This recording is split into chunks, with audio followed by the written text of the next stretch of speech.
Alright, hello class. This is my presentation on British literary periods by me, Aiden Cusack. I decided to make this because I figured everyone would be making poster boards or something like that. In hindsight, I probably should have done that too because this ended up being a lot of work and now I've got to embarrass myself with the presentation, but let's just get right into it. Alright, the Anglo-Saxon or the Old English period, which went on from 450 to 1066, which is a whopping 600 years or so. That's a long time for one period. A majority of the works created during this time were poetic in nature, which focus on stories of bravery, battles, and gods of the time, of course. Most of them were orally spread. They were verbal. They were sung stories passed down from generation to generation. And the sung part's probably from, like, bards or people who go around singing. I don't recall. People just did that back in the day, I suppose.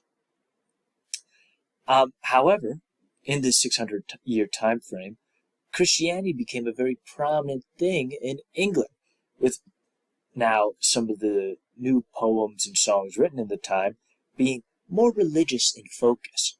Now, as I said before, it was very rare for anyone to actually write anything down during this time period.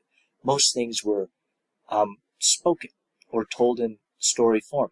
No one really wrote anything down because they didn't know how to write, which is why it was so surprising for the manuscript of Beowulf to appear when it was said to have been written between 700 and 750 AD.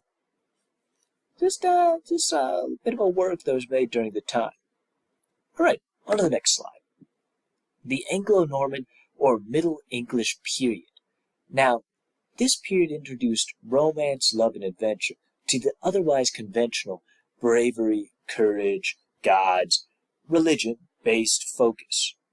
This just introduced some new elements to the otherwise, mundane poems of the time. However, it also introduced literary chronicles, or the history of kings.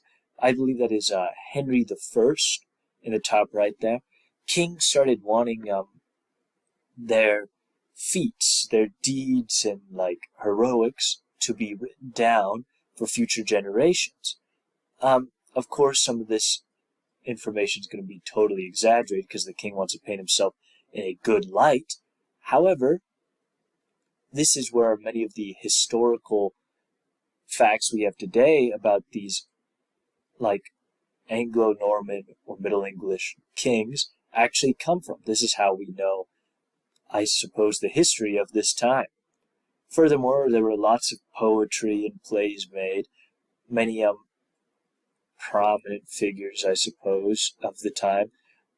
The fact that they've actually been able to be remembered and saved over almost a 500 to 1,000 year gap is quite astounding.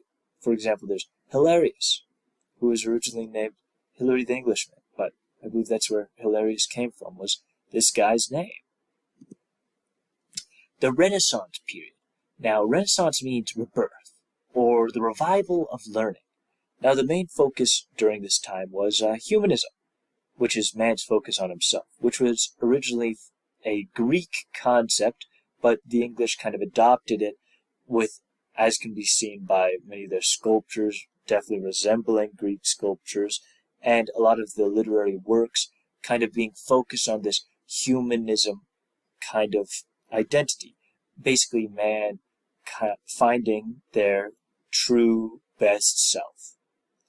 Furthermore, this was actually considered the pinnacle of dramas and plays for many people, because, of course, this is the time when William Shakespeare was around.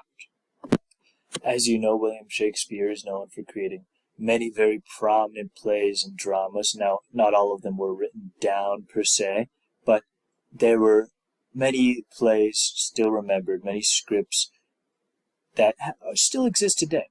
Christopher Marlowe, a very prominent poet, made very many pretty poems, and Leonardo da Vinci. Now, maybe not a literary figure, but I believe he wrote some things, and he made the Mona Lisa. All right, next slide. The neoclassical period. Now, neoclassical basically just means new classics, I suppose.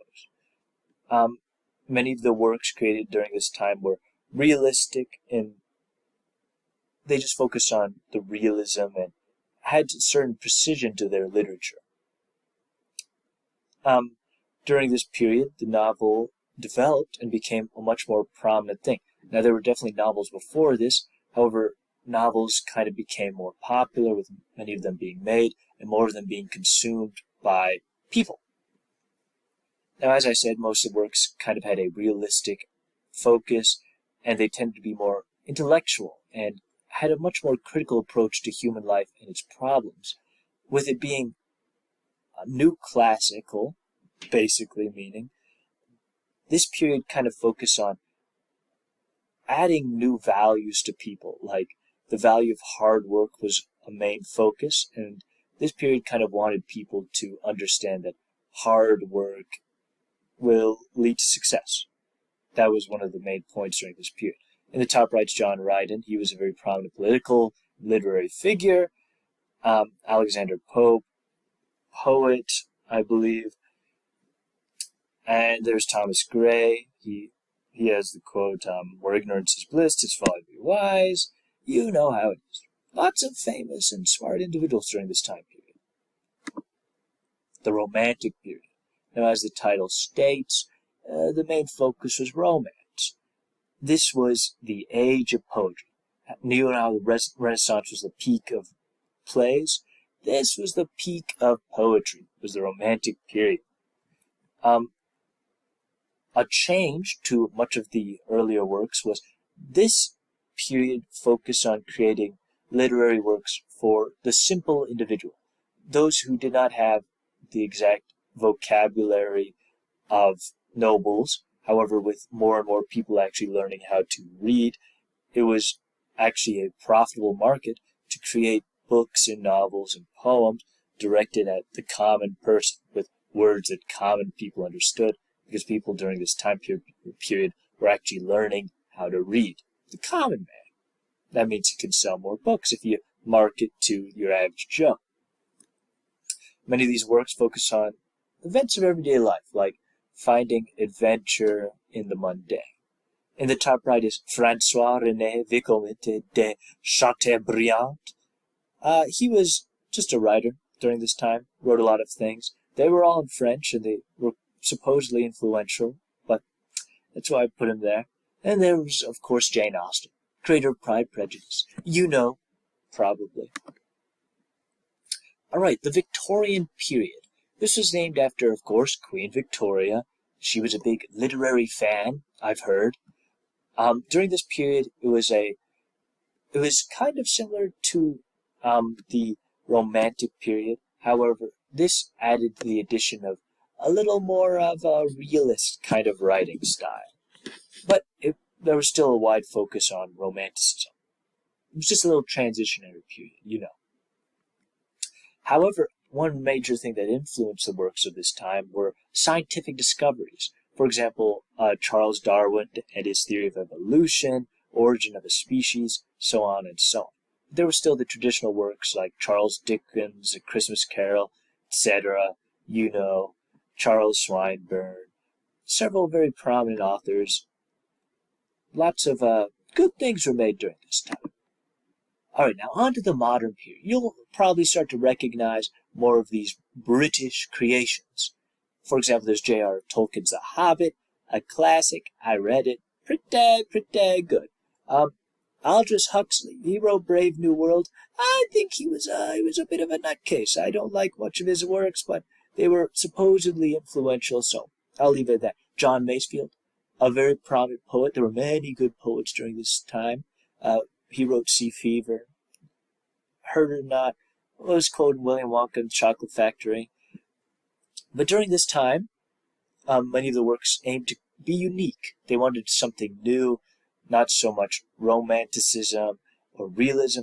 These were very much just fun, creative, new things that kind of showed a character discovering their true self. or more about themselves. It was focused on the just character development, you could say.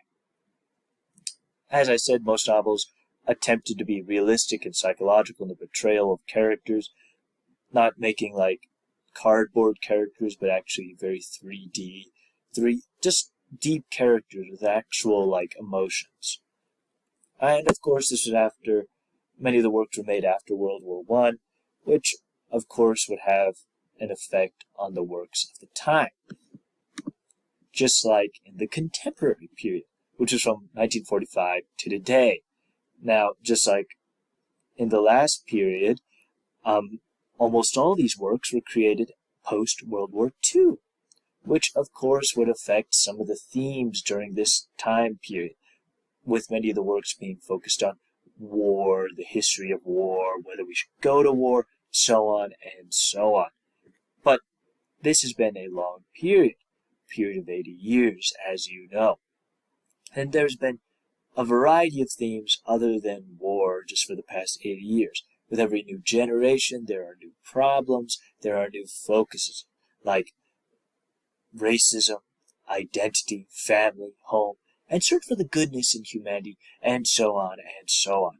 There have been many themes over these 80 years to the present day. However, when it comes to British novels, they tend to be more reality-based, with realistic themes. For example, Lord of Flies by William Golding. This was just a story about a couple of kids trapped on an island, and he was kind of thinking, this is what kids would do. And I think that's pretty realistic. However, there's authors like George Orwell, which kind of focus on the dystopian reality, which yeah, very realistic. Yeah, I don't think there's any British authors who have made anything on like the caliber of like Star Wars or what's some other very fictional things. Not sure, but they're very realistic. That's what I'm trying to say. All right. Now, I think that is the end of my presentation. I hope you enjoyed it, and I hope I'm not the only one who made a presentation. Here are some of my sources. I got 3 here. Got most of them from this one right here, the top one. That's where I got most of my notes from. Yep, that's about it. I hope you enjoyed my presentation. If you had any questions, just, comment them. And I won't respond to them, probably, but... Alright, have a nice day. See ya.